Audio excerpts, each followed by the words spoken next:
সাভারের রানা প্লাজা ধ্বংসের ঘটনায় 1100-এরও বেশি শ্রমজীবী নারী পুরুষের লাশ উদ্ধার করা হয়েছে।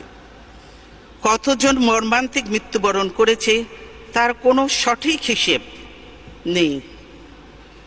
এখনো অনেকে তাদের নিখোঁজ স্বজনের লাশের খোঁজে আহাজারি করছে।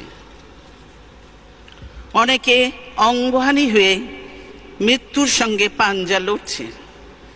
চিরতরে পঙ্গু হয়ে গেছে অনেক অসহায় শ্রমজীবী মানুষ, যাদের শ্রমে ঘামে দেশের অর্থনীতির চাকাকে